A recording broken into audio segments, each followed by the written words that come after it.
छात्रों, आज मैं जितेंद्र मणि त्रिपाठी, सहायक अध्यापक नेहरू इंटर कॉलेज मनसा छापर। आज एक नया अध्याय हम लोग शुरू करेंगे जो है तो विद्युत से ही संबंधित। इस अध्याय का नाम है विद्युत धारा का चुंबकीय प्रभाव। विद्युत चुंबकत्व क्या होता है इसके बारे में आपको मैं बता दूं। पहले हेडिंग लिख दूं, विद्युत धारा का चुंबकीय प्रभाव भाग 1। इसके अंतर्गत जो पहला हेडिंग हम लोगों का है विद्युत चुंबकत्व। ये विद्युत चुंबकत्व क्या होता है इसकी परिभाषा मैं आपको बता दूं कि भौतिक विज्ञान की वह शाखा जिसमें विद्युत धारा के चुंबकीय प्रभाव का अध्ययन किया जाता है उसे विद्युत चुंबकत्व कहते हैं। इसकी परिभाषा आप लिख लीजिए, विद्युत धारा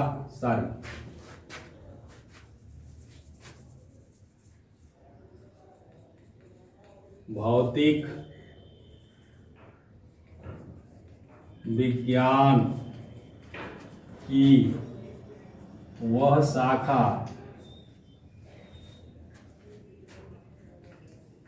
जिसमें विद्युत धारा के चुंबकीय प्रभाव का अध्ययन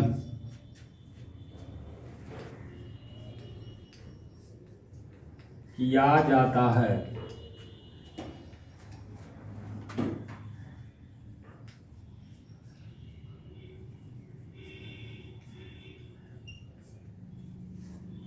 विद्युत चुंबकत्व कहलाता है। छोटी सी परिभाषा है। और विद्युत धारा के चुंबकीय प्रभाव का ये आधारशिला है।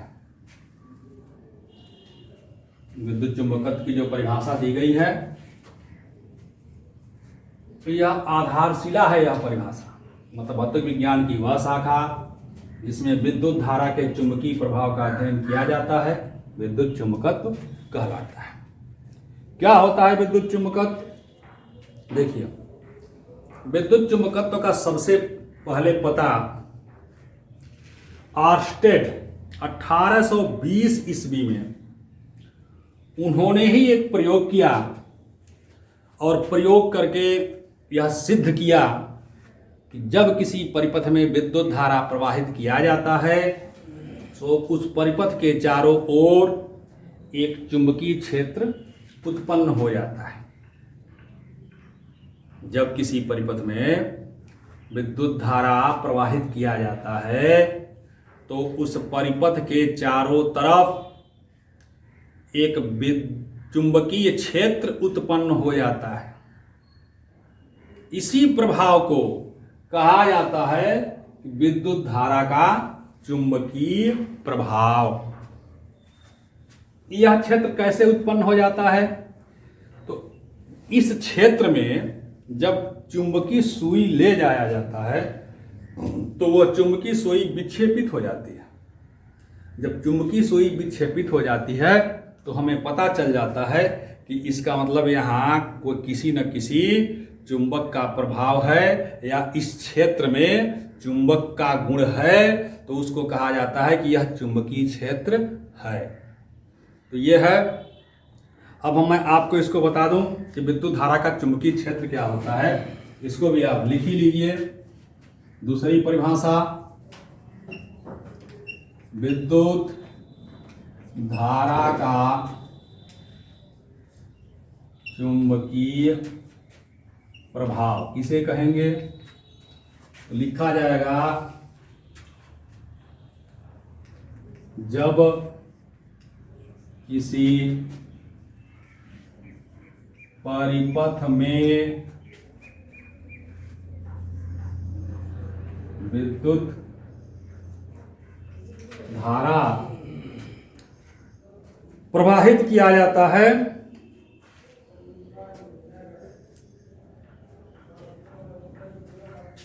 जब किसी परिपथ में विद्युत धारा प्रवाहित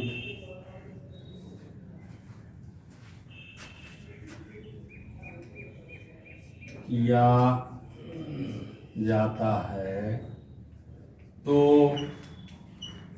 परिपथ के चारों तरफ एक चुंबकीय क्षेत्र उत्पन्न हो जाता है। इसे विद्युत धारा का चुंबकीय प्रभाव कहते हैं। इसको आप नोट कर लेंगे, ये आपकी परिभाषा हो जाएगी। और जैसा कि हमने बताया कि ऑर्स्टेड ने 1820 में यह बात कही, विद्युत धारा के चुंबकीय प्रभाव के बारे में जो बताया गया है, इस बात को ऑर्स्टेड ने 1820 में कहा। उसके पहले यह माना जाता रहा कि विद्युत धारा का चुंबकत्व से कोई संबंध नहीं है। लेकिन जब उन्होंने यह बात कह दिया कि जब किसी परिपथ में विद्युत धारा प्रवाहित किया जाता है तो परिपथ के चारों ओर एक चुंबकीय क्षेत्र उत्पन्न हो जाता है, तो इसे विद्युत धारा का चुंबकीय प्रभाव के नाम से जाना जाने लगा। ऑर्स्टेड ने क्या प्रयोग किया वो मैं आपको बता दे रहा हूं।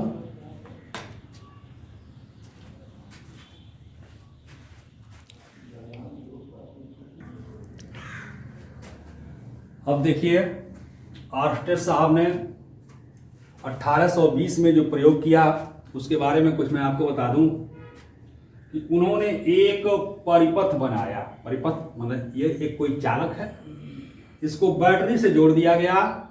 ये बैटरी होता है, आपको पता है, ये होता है कुंजी, और इसके ठीक पास ये चुंबकीय सुई है। चुंबकीय सुई, जैसा कि हम लोग जानते हैं कि चुंबकीय सुई हमेशा उत्तर और दक्षिण के दिशा में रहता है। हमेशा चुंबकीय सुई उत्तर और दक्षिण के दिशा में रहता है जब तक कि उसे किसी चुंबकीय क्षेत्र में न ले जाया जाए। जब उसे किसी चुंबकीय क्षेत्र में ले जाया जाएगा तो उसकी दिशा बदल जाती है। वह चुंबक के नॉर्थ और साउथ के दिशा के अनुसार तब चुंबकीय सुई की दिशा बदल जाती है। तो ये एक ऐसा परिपथ है जिसमें धारा अभी, क्योंकि यहाँ कुंजी है, ये कुंजी खुला हुआ है, ये बंद है, मतलब कि ये परिपथ में धारा नहीं बह रही है। तो इस चुंबकीय सुई में देखिए कोई विक्षेप नहीं हुआ है। ज्यों ही हम इस कुंजी को लगा देते हैं और इसमें धारा बहने लगती है, धारा ज्यों ही बहती है त्यों ही देखिए चुंबकीय सुई की दिशा में परिवर्तन हो जाता है। ये एंटी क्लॉकवाइज ये घूम गया। यदि हम इस धारा की दिशा को बदल दें तो चुंबकीय सुई में जो विक्षेप हुआ है वो भी, इसकी भी दिशा बदल जाती है। मतलब विद्युत धारा की दिशा बदलने से इस चुंबकीय सुई के विक्षेप की दिशा भी क्या होती है, बदल जाती है। तो इससे ऑर्स्टेड ने यह दावा कर दिया कि जब किसी परिपथ में विद्युत धारा प्रवाहित किया जाता है तो इस परिपथ के चारों तरफ एक चुंबकीय क्षेत्र उत्पन्न हो जाता है जिसका अनुभव चुंबकीय सुई के द्वारा किया जा सकता है। तो ये रहा ऑस्टेड साहब का प्रयोग जो मैं आपको बता दिया। अब हम लोग जानेंगे कि चुंबक कितने प्रकार का होता है। तो देखिए, चुंबक के प्रकार मुख्य रूप से चुंबक दो प्रकार का होता है।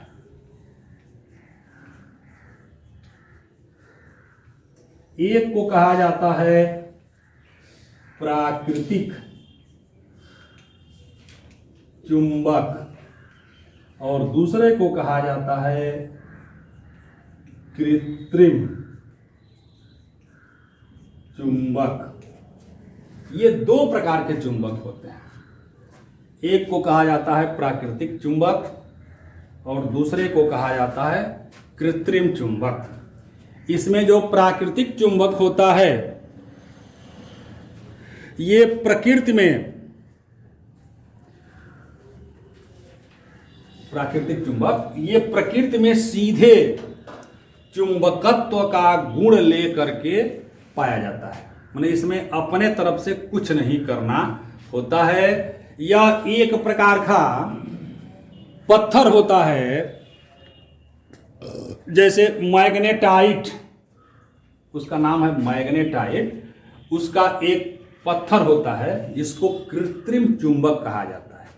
ये लोहे की ही एक जो है अपरूपक कहा जाता है इसको, मैग्नेटाइट को। हेमेटाइट, मैग्नेटाइट ये सब आयरन के ओर होते हैं। तो उसमें अपने आप चुंबकत्व का गुण होता है, वह लोहे की वस्तुओं को अपने तरफ खींच लेता है। इसका कोई आकार नहीं होता। यह पत्थर प्रकृति में किसी भी रूप में पाया जा सकता है, इसका कोई आकार नहीं होता। दूसरा है जो कृत्रिम चुंबक। इसको हम लोग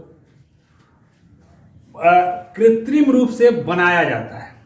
ये चुंबक जो होता है कृत्रिम चुंबक, इसको कृत्रिम रूप से बनाया जाता है और इसको हम दो प्रकार का शेप दिया जाता है। एक छड़ के आकार का और दूसरा नाल के आकार का, घोड़े का नाल जैसे होता है। तो एक तो होता है छड़ चुंबक जिसका आकार लगभग ऐसे होता है, जिस पर NS लिखा होता है, और दूसरा होता है नाल चुंबक जो इस प्रकार का होता है, एक सिरा N और एक सिरा S। ये कृत्रिम चुंबक होता है। कृत्रिम चुंबक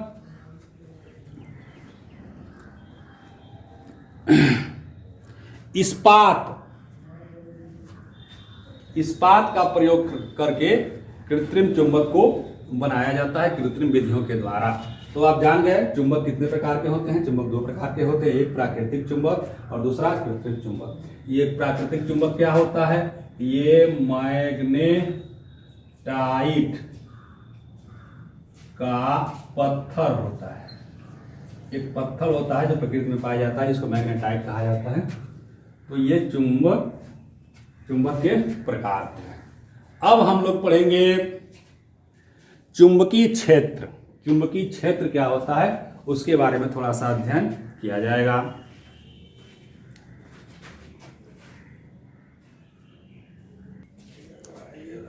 तो चुंबकीय क्षेत्र के बारे में अब हम लोग इसके अगले वीडियो में अध्ययन करेंगे, पढ़ेंगे। और आज बस इतना ही। धन्यवाद।